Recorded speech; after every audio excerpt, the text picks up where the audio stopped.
Bienvenidos, después de una larga pausa, nuevamente volvemos con otra entrega de los 400 golpes. Estamos en el Laboratorio de Comunicación Transmedia de la Universidad Privada Boliviana, con Luis Brown en los controles, y me acompaña, como siempre, Santiago Espinosa.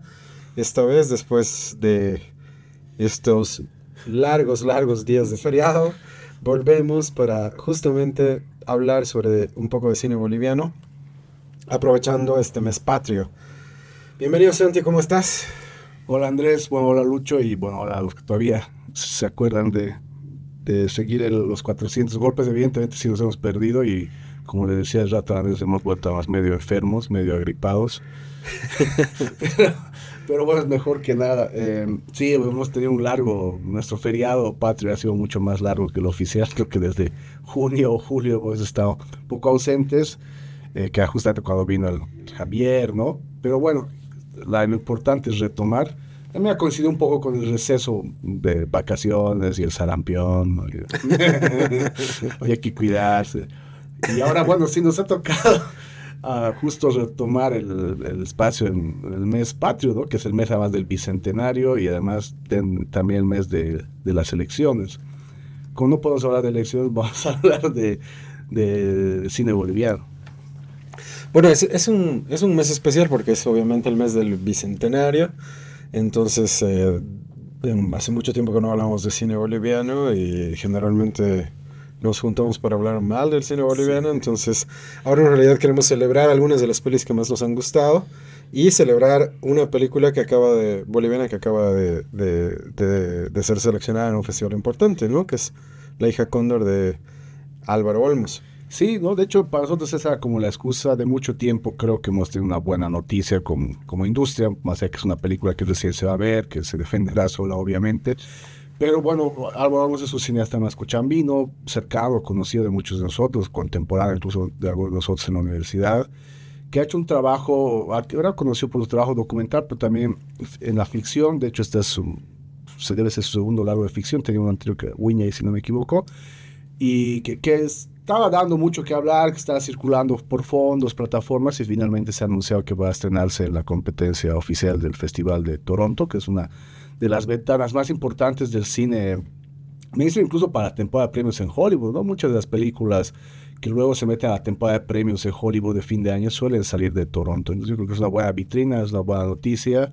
Y es también una alerta también para estar expectantes ante una película boliviana, porque este año hemos tenido muy pocos estrenos y tal vez también pocos dignos de comentarse. Yo sinceramente ahorita no me acuerdo gran cosa.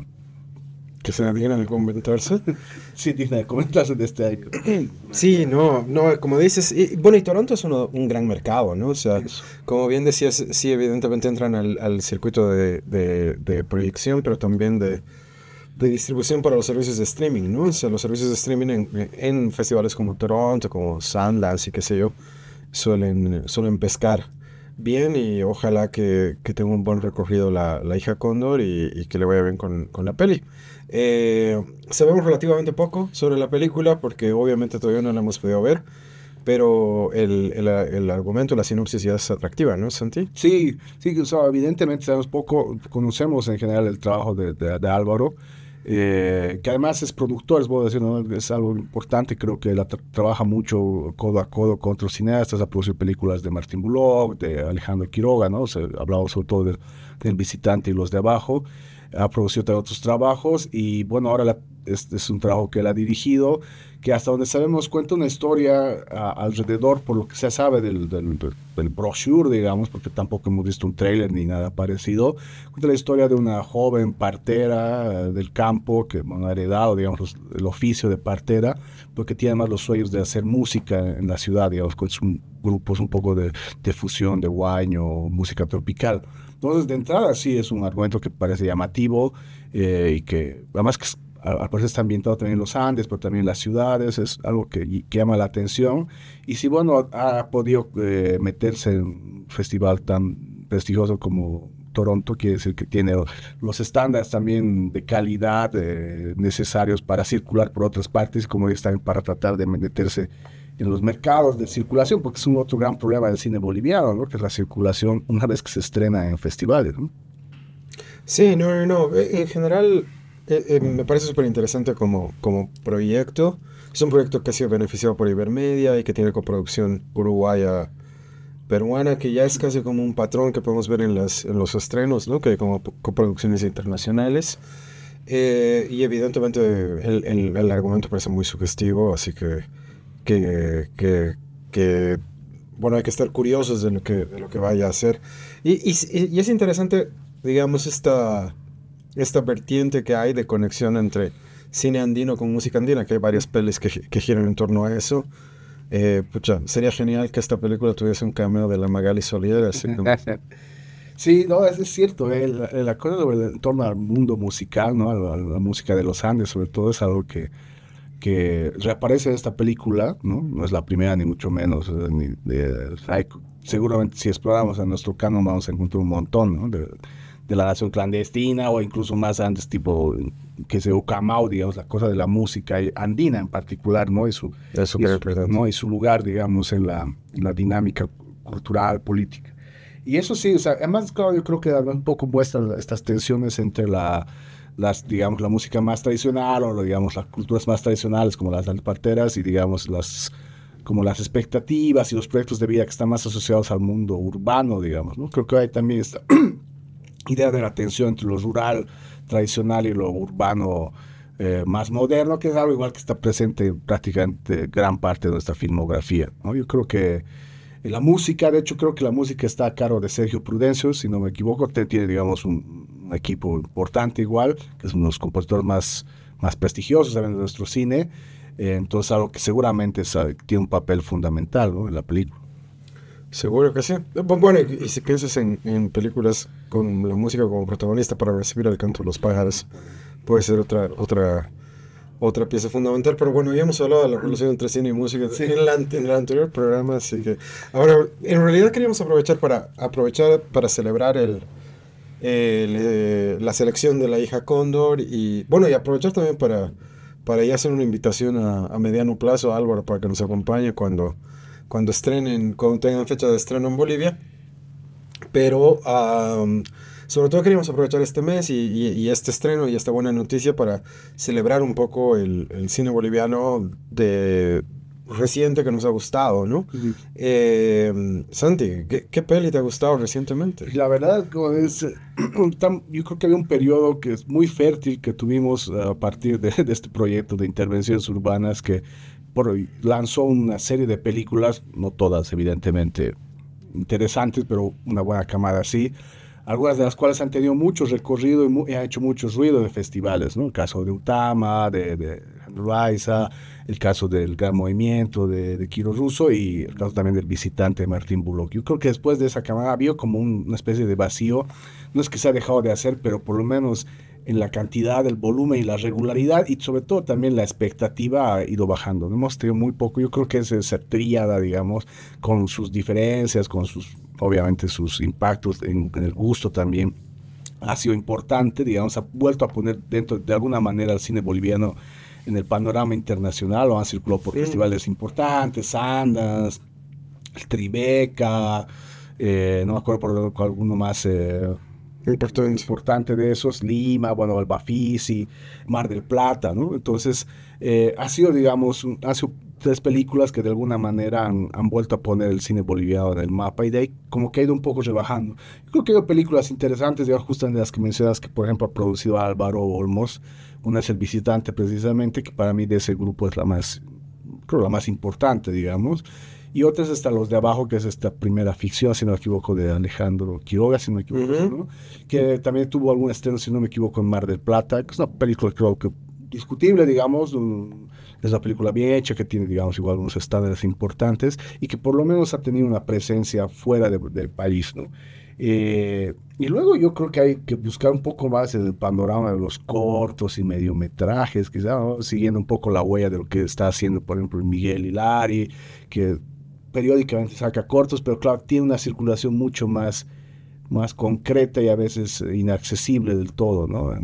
Yo largos, así, ahora mismo, si no recuerdo, no recuerdo haber visto algo que merezca la pena. O sea, creo que ese grupo de películas que salieron, que además son las películas que salieron después de la crisis del 2019, que sobrevivieron, digamos, a la pandemia, creo que son un buen muestrario también del cine boliviano con sus fortalezas y sus contradicciones también. Yo luego creo que había, como todo lo que ha pasado después del 2020, todavía una contracción fuerte y casi una desaparición que recién está tratando de tomar vuelo ahora, ¿no? Esperemos que haya, porque no ha habido, digamos, una camada de estrenos posteriores.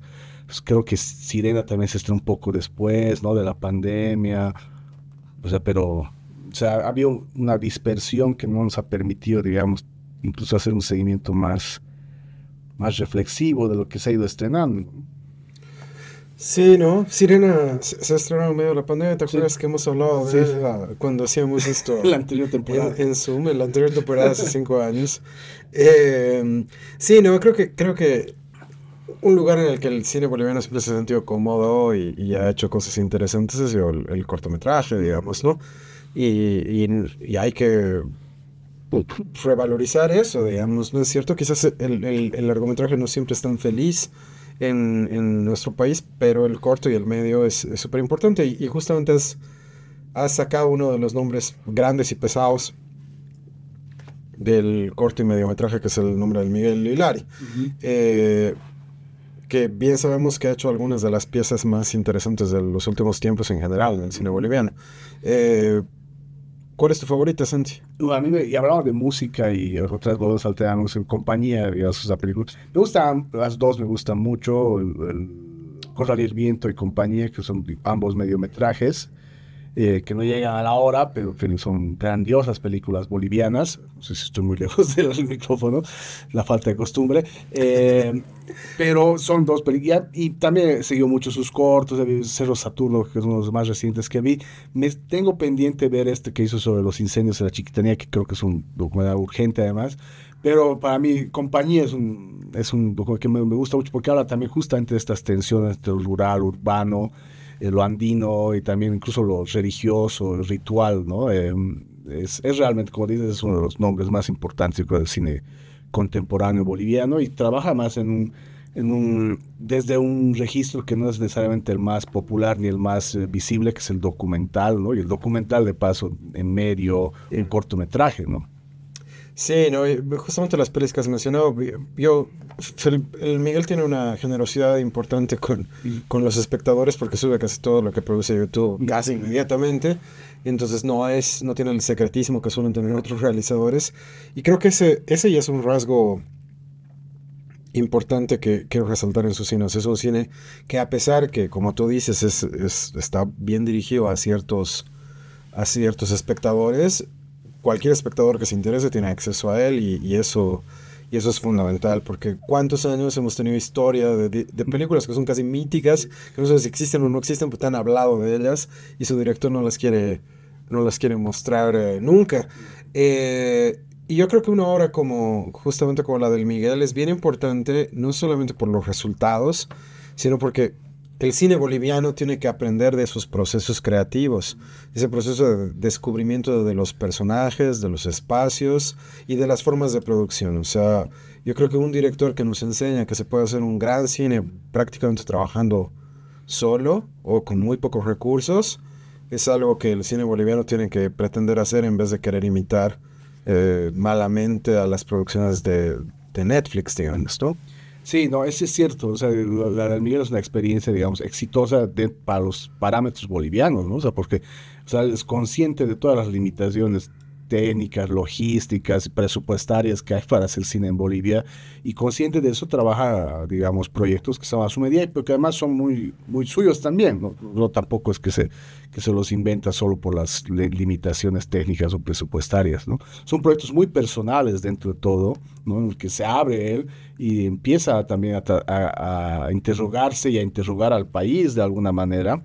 Eh, y las contradicciones. Entonces, es un cine que altamente interpelador, ¿no? Que nos empuja a repensar lo que entendemos, lo que creemos que es este país, ¿no? Y justamente que estamos hablando un poco de la necesidad o de la pertinencia de un poco celebrar o de recordar el cine boliviano. Yo creo que ver el cine del Miguel es una forma también de un poco interrogarnos críticamente sobre, digamos, la Bolivia de hoy digamos, sin todos los aditamentos que a veces están puestos por la ficción, digamos. O sea, es un cine que más bien renuncia de alguna manera a toda esa un poco artificialidad que puede haber en otros tipos de proyectos cinematográficos más ficcionales y más pensados para festivales como Tama o El Gran Movimiento. Digo, esto, sin decirte más, son películas que también saben lo que quieren, pero que en el caso de Miguel hay una renuncia, un despojamiento de toda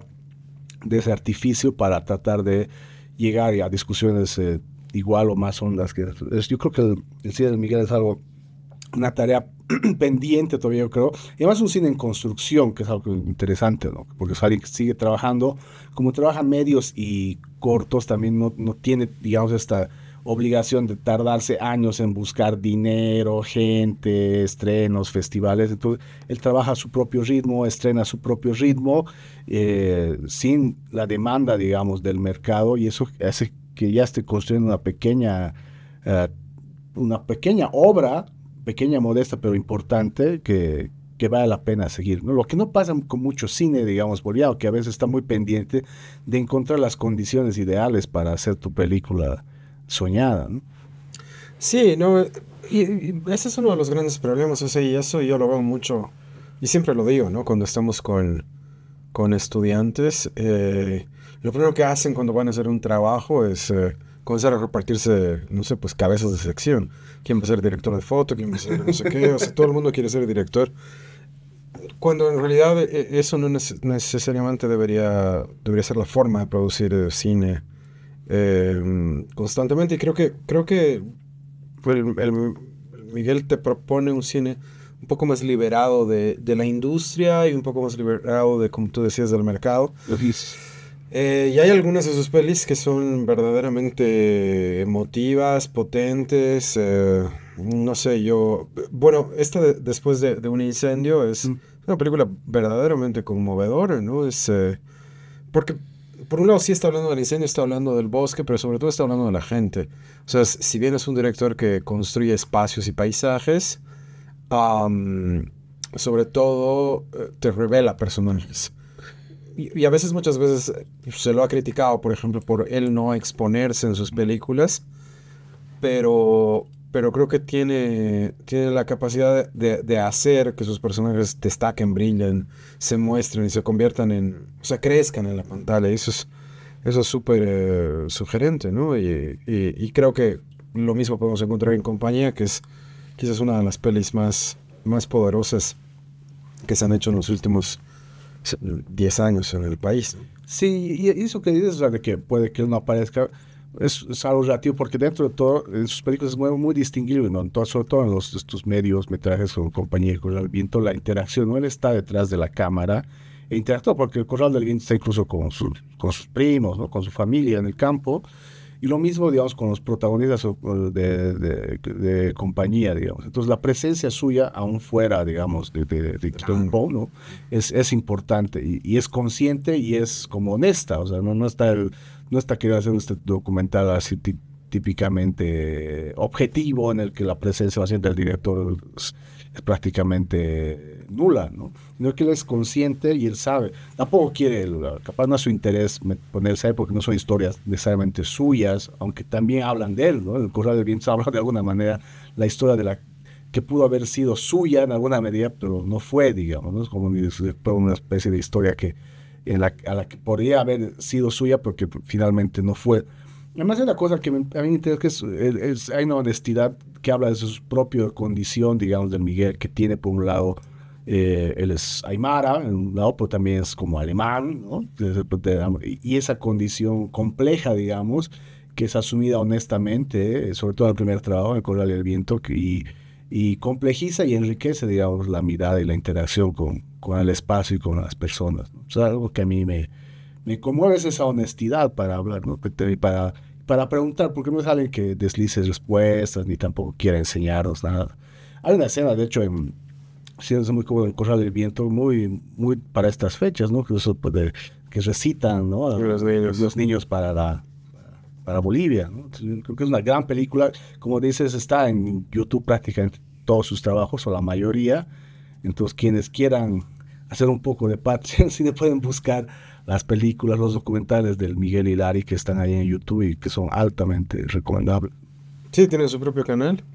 Entonces busquen a Miguel Hilari en YouTube si no lo conocen y es algo que realmente vale la pena conocer. Y dicho sea de paso, y ya que estamos promocionando canales y donde ver pelis bolivianas, a mí me sorprende todavía que mucha gente no conozca todavía Bolivia Cine, que es como la gran plataforma de promoción del cine boliviano, que es este servicio de streaming eh, en el que está detrás también Álvaro Olmos y otra gente también importante como Ariel Soto, que realmente vale la pena que visitemos, ¿no? Es un servicio que nos ofrece cine boliviano a un precio muy accesible y a muy buena calidad. Entonces, muchas de las películas de las que vamos a ir hablando están en su catálogo, así que visiten boliviacine.com. Y bueno, y ese no es contenido patrocinado, por si acaso. Sí, nadie nos va a pagar, aunque podrían regalarnos algunas películas. No, sí, bien que lo mencionas, evidentemente una forma, porque a veces terminamos hablando, y es el consenso cuando hablamos de cine boliviano, de películas que con mucha dificultad hemos visto nosotros, ¿no? Que tenemos que ser con esto también decir que las condiciones de acceso no siempre son las más factibles para el cine boliviano. O sea, una vez que se estrena en salas, a veces suelen desaparecer. Y si no duran más de una semana, ni modo. A menos que seas amigo del director y te haga ver en su casa, así sin que sea piratería. Eso ha ido cambiando, evidentemente. En el caso de Miguel, que sube su trabajo, es un ejemplo. Pero no todos son así. Pongamos el caso de San Ginés, por ejemplo, después de ver sus películas, qué sé yo, las últimas, hablando de cine reciente, Los Viejos Soldados, ¿dónde se las puede ver? Vas a tener que esperar que en algún rato haga algún ciclo, o la vendan en algún canal, o la pirateen. Así funciona también. El cine boliviano en buena medida es pirata, ¿no? El cine boliviano, una vez que se estrena en salas. Y esta plataforma que han creado Álvaro Olmos, Ariel Soto y otras personas es una alternativa para tratar de tener un acceso en buenas condiciones al cine boliviano. No está todo, pero hay una buena, y hay sobre todo una buena muestra del cine reciente boliviano, ¿no? Del cine que va sobre todo de los 2000 a los últimos años. Hay también algunas más antiguas, pero claro, entendemos que la compra o la cesión de derechos de autor es algo mucho más complejo, pero hay una buena muestra sobre lo que se está haciendo en el cine boliviano, y creo que para que también no estemos hablando sobre cosas que podríamos estarnos inventando también, es bueno ir a buscar en estas plataformas, porque además hay, yo creo, películas importantes. Ahí están, por ejemplo, la obra de Martín Buló, que creo que está prácticamente completa, que parece los cineastas más importantes del último tiempo en Bolivia, está ahí. Y si quieren comprobarlo, básicamente pueden entrar ahí. La obra de Álvaro Olmos también está ahí, hasta antes de este último largo. La obra de Ariel Soto, que igual es un asunto muy interesante, que ha trabajado en la no ficción, sobre todo. Entonces, incluso para descubrir cineastas a los que no estamos tan habituados, es una buena alternativa en Bolivia. Sí, por lo contrario, sería que sigamos promoviendo la piratería, como lo venimos haciendo hace décadas, pero ni siquiera ya la piratería garantiza el acceso a todo el cine boliviano que se hace en la actualidad. Claro, porque de hecho ya casi nadie compra DVDs, entonces solo tú eres como un viejo romántico, pero... Y nadie hace ya copias de películas bolivianas.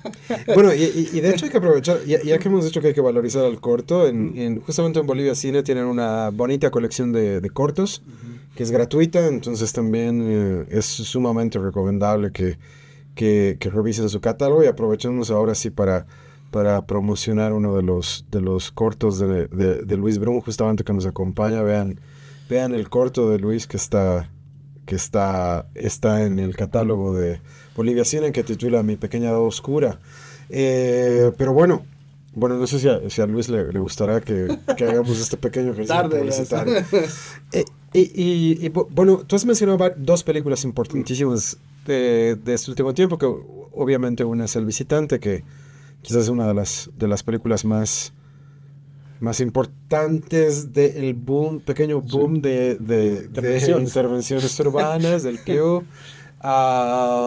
que es una película que tiene alguna conexión con Compañía, porque habla sobre la proliferación de las iglesias, pero has mencionado una peli que muchas veces la maltrata la crítica, que es Los Viejos Soldados, y es una peli que yo sí quiero decir que es una peli que me gusta mucho por distintas cosas.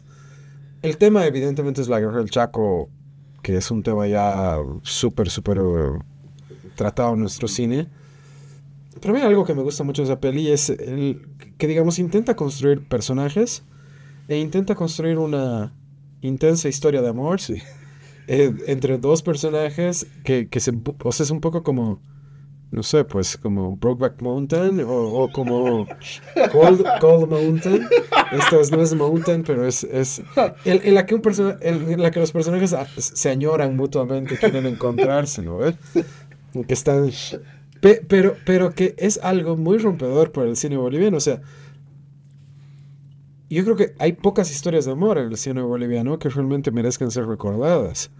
¿No es cierto? Y creo que esa es una peli que tiene una gran historia de amor que merece ser recordada, que tiene muchísimos defectos técnicos, a ver, que podríamos haber esperado más cosas de esa peli seguro, pero es una peli que a mí genuinamente me ha conmovido y me ha conmovido no porque era el Chaco, no porque era una suerte de alegoría de lo nacional, sino concretamente porque creo que es una de las primeras veces que un personaje del Christian Mercado me ha llegado profundamente. No, o sea, y no es porque él sea un mal actor, porque es un actor súper solvente y qué sé yo, pero normalmente me parece que están como despojados de la condición de personaje que deberían tener, sino son como arquetipos, ¿no? El vivaracho, como su falso conejo, digamos. Y en esta película creo que son personajes, y son personajes que tienen una carga de emotividad, y realmente lo que más quería era que se encuentren los dos personajes al final de la peli, como en Cold Mountain. Sí, no, y además está bien. Sabes que a mí igual es una película que me gusta mucho ambas. Yo creo que dentro de todo del cine reciente del último tiempo son las dos largos, si se quiere, dos largos de ficción. Son seguramente los que más me han conmovido, los que más me han marcado son El Visitante y Los Viejos Soldados, ¿no? Uno de Martín Bulog y otro de Jorge Sanginés. Más allá de mi devoción, que igual, o sea, está un poco reñida con una mirada absolutamente analítica y crítica. O sea, yo encuentro una película como también, yo un rato lo dije, es una suerte de recuento también de la obra, es, ¿no? Una mirada autocrítica de la propia obra de San Ginés a través de la historia, ¿no? De la historia del siglo XX, gran parte de la historia del siglo XX, ¿no? Y evidentemente es una historia de amor, y además no es una historia de amor, digamos, de lo más convencional, es una historia de amor de dos hombres, pero son amigos, no, digamos, no son dos hombres, no es literalmente como Brokeback Mountain, que es una pareja de hombres, ¿no? Sino son dos hombres bolivianos que se encuentran, se conocen en la Guerra del Chaco y básicamente viven y sufren y también disfrutan de este país, digamos, a lo largo del siglo XX, intentando encontrarse, ¿no? ¿No? Intentando encontrarse, cosa que al final es, bueno, no creo que vayamos a romperla a nadie el misterio, cosa que al final ocurre, que como dices es algo que se está deseando, ¿no? Porque además habla de eso, de algo que ahora mismo parece tan inviable, que es el encuentro entre los bolivianos, ¿no? Además el encuentro entre el Cara y el Tara, digamos, esa cosa de la que venimos hablando hace décadas, ¿no?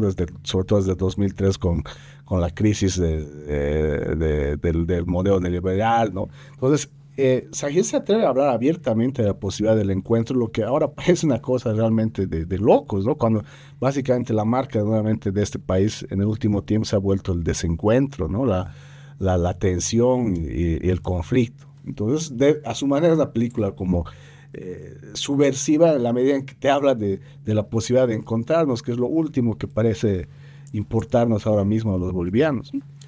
Sí, creo que abrir la posibilidad del diálogo es parte de lo que trata el arte, digamos, ¿no? O sea, abrir posibilidades para pensar, dialogar conjuntamente. Y como bien dices, en esta película de San Ginés, a diferencia de otras en las que básicamente plantea la imposibilidad del encuentro, sino de la confrontación, acá hay una suerte de encuentro que es importante. Igual metafóricamente yo creo que pues, ya sabes lo que pienso, pero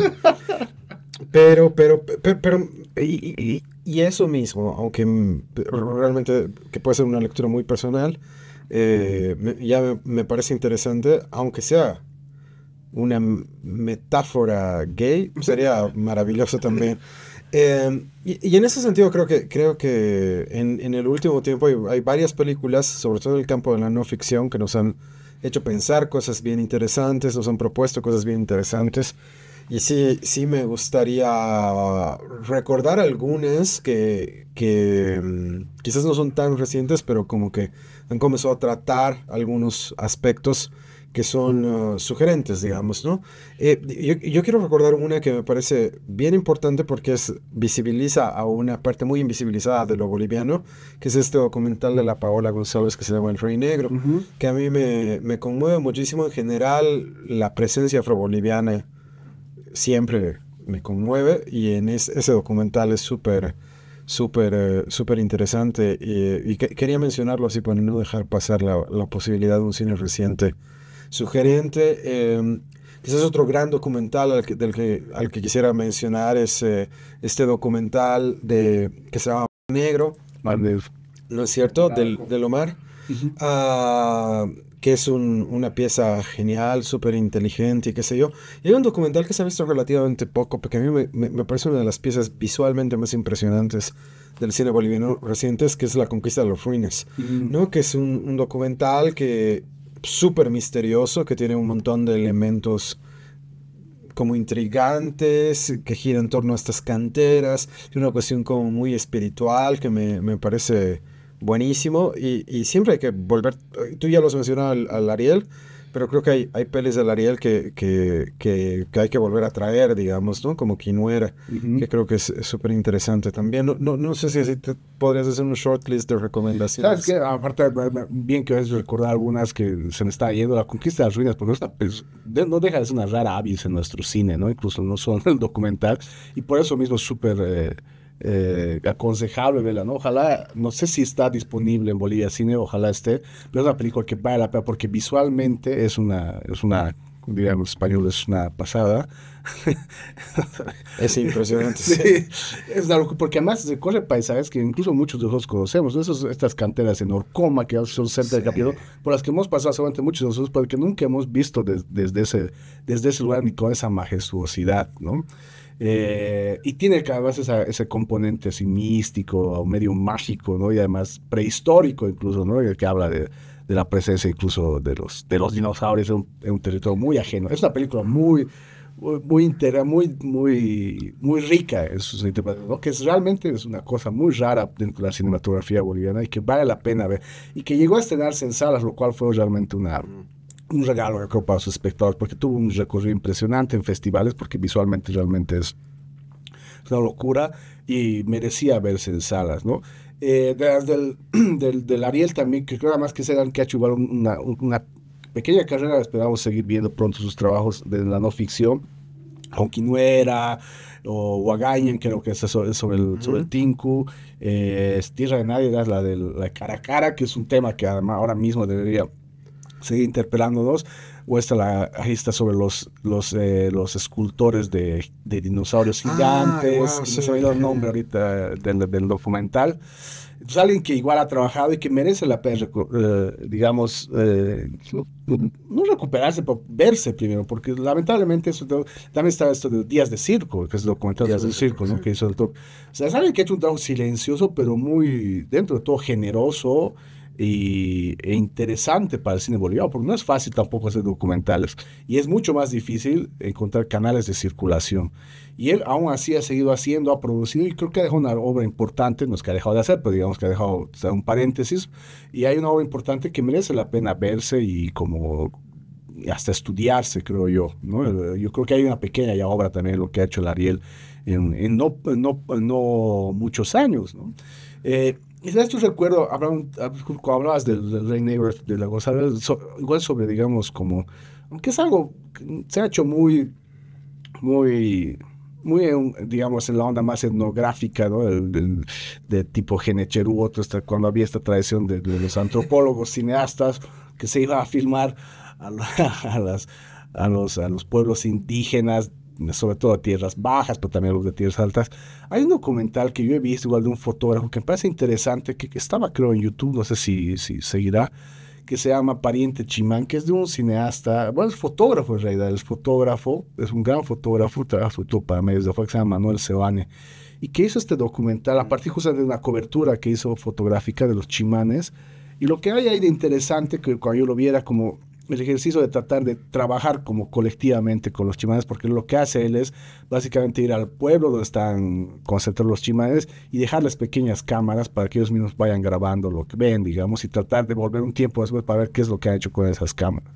Y digamos, la reunión de esas miradas puso algo, creo, interesante, y además algo que un poco viene a problematizar nuestra tradición y toda la teoría que de alguna manera en su momento hizo San Ginés con el cine junto al pueblo, el cine del pueblo, el cine indígena.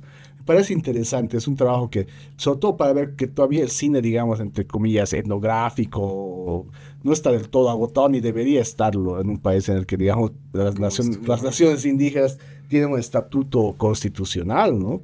Que a veces es más nominal que real, pero que lo tienen. Claro, ¿no? Y de hecho pienso en el trabajo de Roberto Alem, digamos, que quizás no ha estrenado mucho recientemente, pero que ha sido súper importante también. Y, digamos, una película como Tentayape creo que es un documental fundamental para entender la Bolivia de este tiempo. O quizás como una clave para entender a la Bolivia de este tiempo, o sea, porque igual es un proyecto que ya se ha diluido, pero es súper interesante visualmente. Y bueno, y que el Miguel Hilari está un poco relacionado con toda esa larga tradición. Quizás, y porque ya el tiempo se nos está escurriendo, ya nos estamos alargando, creo que nuevamente hacia la hora. Quizás yo quisiera mencionar también estos documentales que a partir del ejercicio autobiográfico, del escarbar en la historia familiar y personal, construye una historia pública más compleja. Y quizás la primera peli en la que uno puede pensar es en el documental del Mauricio Bando, que es Algo Quema, y por otro lado puede ser Puerto Escondido, ¿no es cierto? Que es una película que también gira en torno a esa reflexión, ¿no es cierto? Que es también una pieza interesante del documental reciente, ¿no es cierto? Bien que me recuerdo igual de eso, evidente, claro, y porque además sí me acuerdo haber visto también el documental de la Armada del Bando, se me olvidó el nombre, la Geraldine Bando, que es el disco de piedra, que tiene muchos como territorios comunes con Algo Quema, ¿no? De Mauricio, amigo también. Que me gusta es lo que dice nuestra especie de arqueología familiar que digamos deriva una suerte de revisita crítica a la historia oficial también, ¿no? ¿Qué es lo que hace la Gaby Paz en Puerto Escondido? En Puerto Escondido lo mismo, desde claro, el tema marítimo, digamos, el caso del Mauricio sobre partir de la memoria familiar de ser descendientes del expresidente Obando. En el caso de la Gabriela es sobre la huella, digamos, del trauma del mar, en las diferentes expresiones, digamos, de nuestro trauma marítimo en Bolivia, ¿no? Que es igual súper interesante. Y lo mismo hace un poco también la Geraldine, este disco de piedra, que me parece interesante, que igual es una suerte de inmersión en la vida, digamos, más rural de su abuela materna, si no me equivoco, que un poco le lleva a descubrir una serie de tradiciones, creencias y dinámicas culturales en Chuquisaca. Me imagino que también podría entrar de alguna manera, aunque sea lo que ha hecho o ha estado haciendo, sobre todo el largo primero que hizo, que es el más conocido, que es Nana, de la Luciana Decker, ¿no? También a partir de la inmersión bien personal, íntima, digamos, casi familiar, empieza a hablar de temas que no a pocos han terminado escociendo, digamos, porque básicamente habla de su interacción con su antes se llama empleada, ahora se les tiene que llamar trabajadores del hogar, obviamente sin ningún tipo de prejuicio, ni mucho menos, ¿no? El trabajo de ella creo que se ha ido por otro lado ahora, más recientemente. Y antes de que se me olvide, ya que mencionabas el trabajo del Roberto Alem, que me parece importante, justamente esta tradición del documental como etnográfico, también creo que ahí con algunos matices está también el trabajo que hay que recuperar, y en este caso más urgentemente, porque ya no está el del Chichizo, ¿no? El del Chichizo López, que también tiene una beta ahí, pero tiene una más ficcional, ¿no? Que ha sabido compatibilizar y que en último tiempo se ha estado poniendo en valor, lamentablemente después de que se ha muerto, pero que vale la pena recuperar, ¿no? Desde el documental este último que tuvo de Inalmama, que es una mirada súper compleja y completa hasta cierto punto de la coca, hasta sus trabajos más de la generación del video, como Martín de las Crujías, ¿no?